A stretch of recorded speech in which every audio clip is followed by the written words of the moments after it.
खाली नहीं उठते हम कुछ ना कुछ लेकर उठते। किसी गुरु की सेवा मिली है ना, गौ माता की सेवा मिली है ना, संत की सेवा मिली है, सदगुरु की सेवा मिली है, किसी को आप प्यासे को पानी पिला रहे हैं, भूखे को भोजन करा रहे हैं, वो सेवा यदि आपको मिली है उसका फल मिलता है। एक बार गुरु नानक देव अपने शिष्य के साथ में जा रहे थे और उन्होंने जाते जाते एक बहुत अंधेरा सा होने लगा। गुरु नानक देव जी ने कहा, बाले अब मुझे विश्राम करना है, तो कोई स्थान देख ले विश्राम करने का।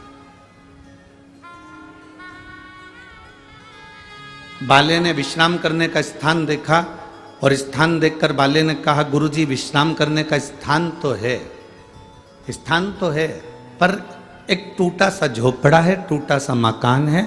गुरु नानक देव जी ने कहा, हमें ये मकान भी चलेगा, हमें ये झोपड़ा भी चलेगा, चलो। अब गुरु की दृष्टि में कोई जरूरी है कि महल होगा तो ही श्रेष्ठ होगा, झोपड़ा होगा तो भी श्रेष्ठ।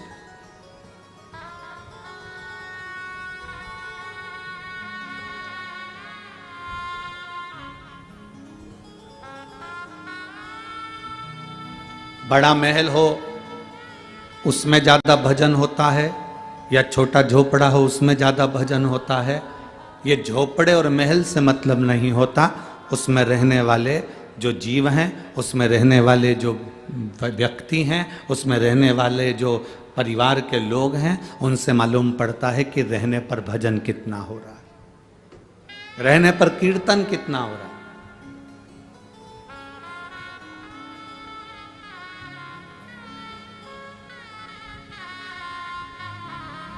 उसमें रहने वाला भगवान की अविरल भक्ति को कितना धारण कर रहा है।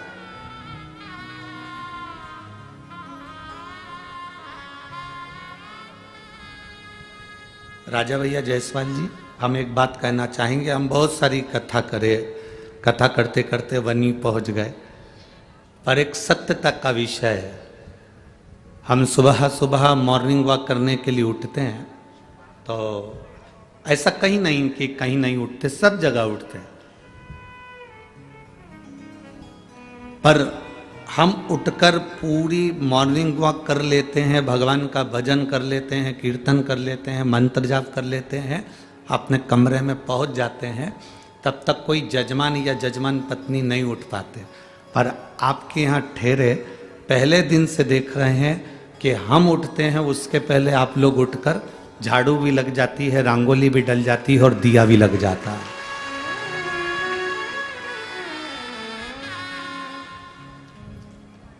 ये प्रभु कृपा।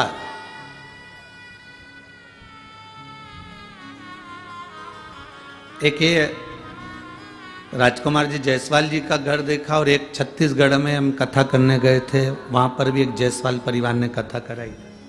क्या नाम था उनका? वेणुगोपाल जायसवाल। वो वेणुगोपाल जायसवाल की धर्म पत्नी स्कूल में टीचर, और वेणुगोपाल कोई कंपनी में काम करता है, हाँ कोई छोटा मोटा वो काम करता, वेणु शंकर जायसवाल। अब उन्हें कथा ले ली। अब कथा ली, और कथा लेने के बाद वो 3 बार कुबेरेश्वर धाम पर आया। अब 3 बार में से 2 बार तो हम नहीं मिले, 1 बार हम उसको मिले। हम थे ही नहीं 2 बार में, तो जिस समय हम वहां थे उस समय वो मिला। वेणु शंकर जायसवाल, छत्तीसगढ़ कौड़िया है ना, कौड़िया। अब आते से ही बोला, गुरुजी हमने कथा ली है, और कथा लगभग लिए हुए देखो ये शिव का अनुभव है, ये हमारे जीवन के कुछ अनुभव हैं जो आपके बीच में हम कभी कभी कह देते हैं, नहीं तो अपने अनुभव कभी नहीं कहते। हम जितना बन सकता है कथा कहने का प्रयास करते हैं। उसने कहा, गुरुदेव कथा ली है और 4 महीने बचे हैं, और 1.5 साल पहले हमने कथा ली। हमने कहा हो गई तैयारी? कहने लगा, गुरुदेव पत्नी टीचर है और मैं एक जगह पर काम करता हूँ, साधारण सा मेरा परिवार। हमने कथा का क्रम देख रहे हो, इतना बड़ा क्रम होता है, कितना पंडाल की व्यवस्था, मंच की व्यवस्था, साउंड की व्यवस्था, भोजन की व्यवस्था, बैठने की व्यवस्था कितनी होती है वेणुगोपाल जी। तो कहे गुरु जी पहले तो इतना नहीं था, पर अब देखकर तो बहुत थोड़ा सा लग रहा है। हमने कहा क्या चाहते हो, तो कि बस कथा ली है, कथा हो जाए। हमने कहा विश्वास है ना तुमको कि भोलेनाथ कथा करने आएंगे और कथा करवाएंगे और कथा सुनेंगे? कहाँ पूरा है। तो हमने कहा बस बाबा से विनती करो और तैयारी करो।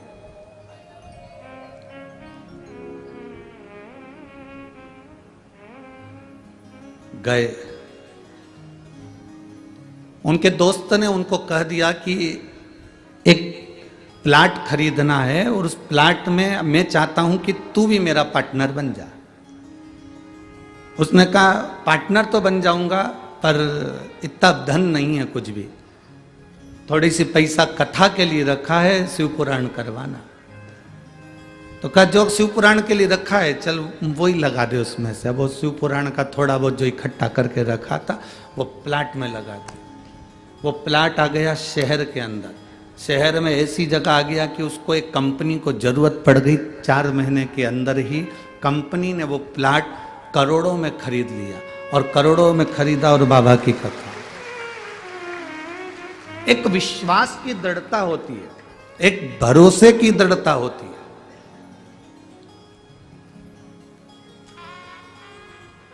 आज किसी से भी पूछा जाए कि वेणुगोपाल जी क्या काम करते हैं, तो लोग कह देते हैं साहब उन्होंने एक शंकर का मंदिर बनवा दिया, उन्होंने एक धर्मशाला का निर्माण प्रारंभ करवा दिया, और प्रॉपर्टी का इतना बड़ा व्यापारी हो गया कि शहर में, छत्तीसगढ़ के उन शहरों में उसका आज तक नाम और वर्चस्व में चल रहा। ये बाबा देने वाला, आपका तो विश्वास दृढ़ है। आप भरोसे के साथ कहते हो कि हम आपसे भी कहते हैं, यहाँ जितने कथा सुनने आते हो बाबा से, तुम जब प्रार्थना करो, अपने दादा की जब गोद में बैठो, अपने बाबा की जब गोद में बैठो, तब उस समय तुम्हारा विश्वास इतना पक्का होना चाहिए कि शंकर कोई और नहीं, शंकर मेरा वो रब है, शंकर मेरा वो गुरु है, शंकर मेरा वो भाव है कि मैं उनकी गोद में जब बैठूंगा तो मेरा बाबा मुझे खाली नहीं छोड़ेगा। मैं उसकी गोद से जब उठूंगा तो कुछ ना कुछ लेकर उठूंगा।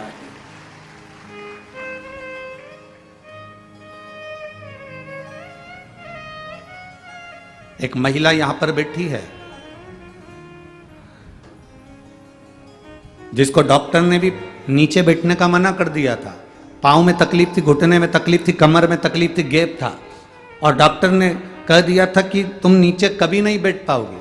वो पहले दिन कथा सुनने के लिए आई थी तो साथ में स्टूल लेकर आई थी, और उसने सुना पहले दिन की कथा में कि अगर दिल से बैठकर सुन रहे हो तो जो मांगोगे, ये घुटने का दर्द, ये कमर दर्द तो तुम हमें लिखकर भेजोगे। आज उसने पत्र भेजा।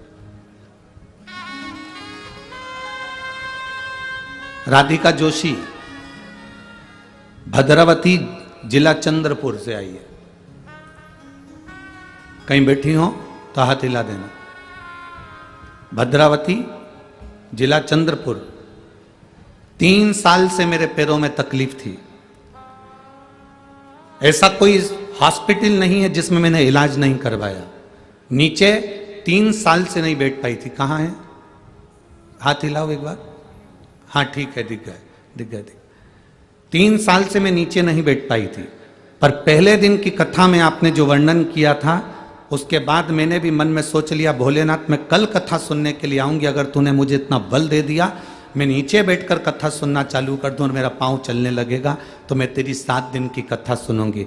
बाबा 2 से 3 दिन मैंने यहाँ कथा सुनी और बाबा की कृपा से मेरे पैरों ने काम करना प्रारंभ करा। अब घर पर भी मैं नीचे बैठ सकती हूँ और कथा में भी नीचे बैठ सकती हूँ। ये शिव तत्व, बैठो बहन, शंभु शिव तत्व, ओघड़ी शंभु है।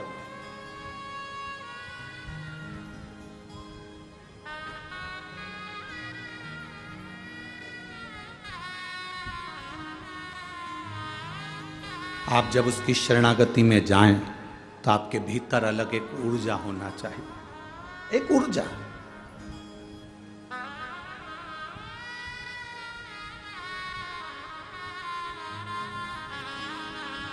हम जिस नगर में, शहर में, सीहोर में रहते हैं, उस नगर में, शहर में, सीहोर में जिस रोड पर रहते हैं, वहां हमारे पास में डाकघर है, पोस्ट ऑफिस, और पीछे वाली रोड पर गुरुद्वारा।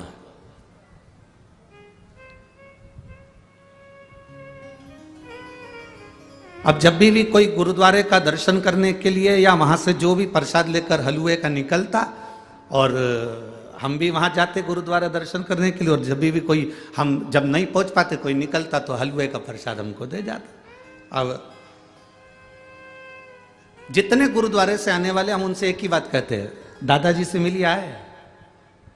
तो वो मुस्कुरा कर कहते, गुरु जी तुम भी क्या बात करते हो, हम गुरुद्वारे गए थे, गुरु नानक देव जी के पास गए थे।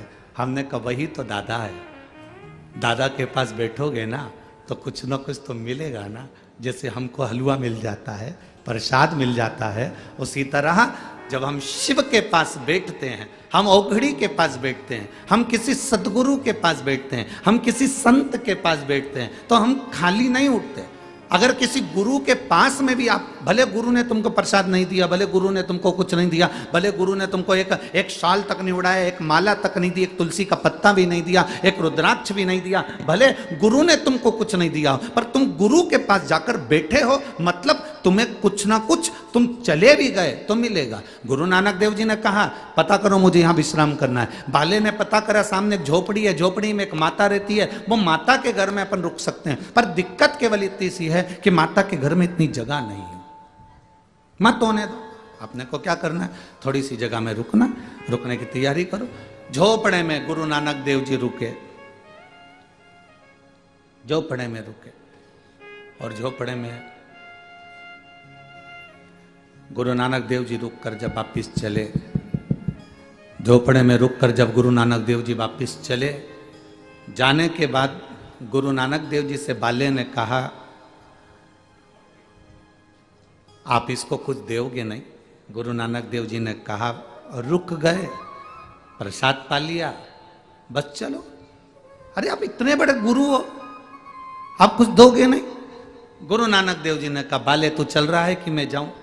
गुरु नानक देव जी भगवान का राम नाम स्मरण कर बस चलते रहे, आगे बढ़े। 4 साल तक गुरु नानक देव जी उस गांव में नहीं गए। 4 साल के बाद गुरु नानक देव जी उस गांव में गए, तो जहां झोपड़ा था वहां महल बना हुआ था, और बाले ने कहा गुरुदेव यहां महल?